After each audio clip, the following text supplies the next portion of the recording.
my next question is, do you say that? Okay. Mike. Okay. Sorry. Okay.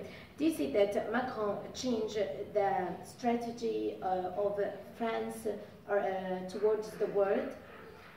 Macron tried to speak in a very open way, trying to tell his friends, I agree with you on that, I disagree with you on that. You cannot always be nice to your friends, to the people, you are saying it's wonderful, it's great, sky is blue, sun is shining. No. Macron is different from his predecessor, because I think this young man, 40 years old, just turned 40, understood the complexity of the reality of Middle East. Yeah. And at the same time, he has been talking straight to Mohammed bin Salman, the heir to the throne in Saudi Arabia.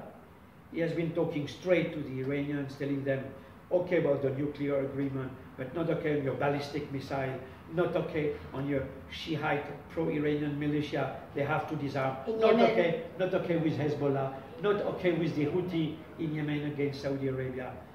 This is why Macron, who was probably hoping to go on a state visit to Iran, might be in trouble. What do you think? I don't think he will go. Really? No. But he declared that. He wanted to go as soon as possible, but I think the Iranians will make him wait and wait, because they are furious.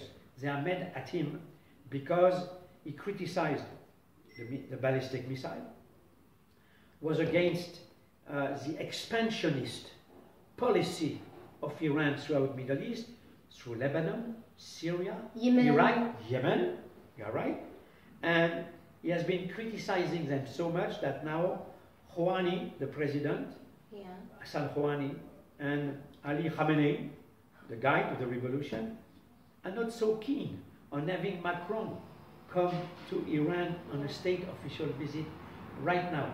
We will see in the future. But still, my thinking is probably one moment or the other, you will find on the same side, against Iran, which is still the main threat, you will find Egypt, Saudi Arabia, United States, Israel, with somewhere around the United States. Really? Iran will be the problem, believe me. I lived in Iran for 3 years under Khomeini. And you covered the Iranian revolution? I interviewed Khomeini 5 times. So I knew Khomeini, I knew Rafsanjani, I knew all these people, the Shiite hierarchy, religious hierarchy of Iran. Living with them on the ground, I would say my experience would lead me to say, don't trust this regime. They hold 4 languages at the same time. They hold 1 language to you, 1 to me, 1 for internal affairs, and 1 for external affairs. You cannot trust this regime. So do you think that Emmanuel Macron never trusts Iranian? He is just doing that for... Emmanuel Macron is as careful with Iranians as Putin is. Don't trust them blindly. You judge them on the action, what they do. And I think Macron would say what Reagan used to say about the Russian Soviet Union at the time of Gorbachev. Trust, but verify. Yeah. So why do you think not the problems, but ups and downs between Macron and Trump, and why they are not on the same point? And Macron has, concerning the Israelo-Palestinian conflict, the same approach as his predecessors, but dating to a long time, to de Gaulle's time, so it's not recent, which is a traditional, classical approach, which is to say 2 states, side by side, living in total security, with East Jerusalem as the capital of a future Palestinian state. So it has not changed. But at the same time, as he did recently, I was attending the meeting, Macron received Mahmoud Abbas a week ago, last Friday, and Macron refused to recognize unilaterally a Palestinian state. Macron wants to get... But you see, the East... East Jerusalem should be the capital. But he refused to acknowledge unilaterally the existence of a Palestinian state. He wants Netanyahu and Mahmoud Abbas back to the negotiation table. But still, we did not have time the other day. I wanted to ask a question to Mahmoud Abbas. I would have said, Mr. President, when will you stop being the hostage of Hamas? Hamas is the problem. Yeah. As Iran is the problem on the other hand. And Hamas is backed by Iran. Yeah, Hamas is backed by Hezbollah. Yeah. So as long as you have this problem, you cannot have peace. Yeah. But this is the point between Trump and Macron. Because I think that they have the same enemy. Trump is maybe showing too much. He's pro-Israeli blindly. Yeah. He should be more balanced in his approach to the question, which is very sensitive. Now, when Macron asked Prime Minister Netanyahu, when he received him a week before Mahmoud Abbas, and 2 or 3 days before King Abdullah, whom I talked to, King Abdullah of Jordan, whom I know very well, Macron said, I hope a political act, gesture from the Israelis concerning what you call colonization. And definitely I think if Netanyahu says, okay, let's stop colonization, definitely it will ease the possibility that people get back to the table. But once more, peace has to be made by the two. Who are the two? Netanyahu and Mahmoud Abbas. The interference of the French, the Americans, or whoever is not always good. People have to live together. They have to live together, one day or the other. They have to live. So they have to negotiate, and I'm sure it's possible to negotiate. I'm convinced of it. But we take this Arabic peace plan of March 2002, put it back on the table and say, let's watch this part the Israelis wanted for big security reasons. Okay, but in exchange, they give us this. East Jerusalem. And East Jerusalem, we talk about it at the very end. Yeah. Okay.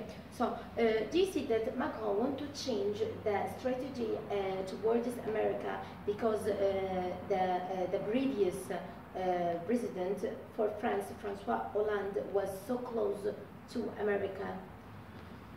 I think Macron is very balanced in his approach of talking about the main subjects concerning foreign affairs.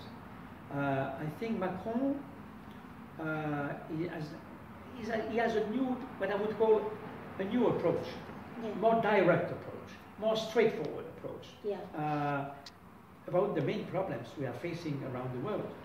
I think Hollande closed his eyes too much on Obama. Obama, according to me, made a big mistake when he thought he could negotiate the nuclear arms agreement with Iran. I think it has been a big strategic mistake. Second thing, a big lack of knowledge of the area of the Middle East, when he thought that Iran could be a stabilizer of the Middle East. When I heard that, I said, he's naive, he's gullible, like Jimmy Carter, whom I met when he became president, and we had this Khomeini coming to power.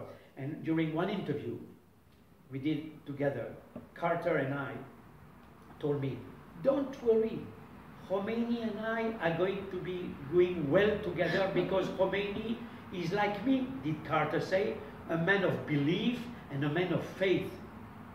You were shocked. When I heard that, I said, of course. Poor Jimmy Carter. What is this guy doing at the White House? Yeah. What are you going to do in the White House? Yeah. So I think Obama was a Carter number 2, according to me. So you think that Trump is coming to change? Trump is good on Iran. Yeah. Trump is good on Iran. In this point. On this point, being firm with the Iranian regime, being firm on the nuclear agreement. Yeah. Because how can you say, the AIEA, the International Agency for Nuclear, how can these people say that everything is fine with the Iranian the inspection of the AIEA inspectors when they are refused to go to the military sensitive part to check about the nuclear. It's not reliable. It's not serious. So, according to me, the Iranians are hiding a lot of things and still prepare, as Kim Jong-un in North Korea, underground, their own nuclear program. Don't forget another element. There is a very underground nuclear cooperation between Kim Jong-un and the Iranians. North Korea. And Kim Jong-un, North Korea, and the Iranians. If you go south of Tehran, near the city of Qom, 120 kilometers south of Tehran, there is a nuclear plant which is 300 meters under the ground, and then work 250 North Korean engineers, nuclear engineers, yes, working with the Iranians. That's a surprise. Okay, so do you see that this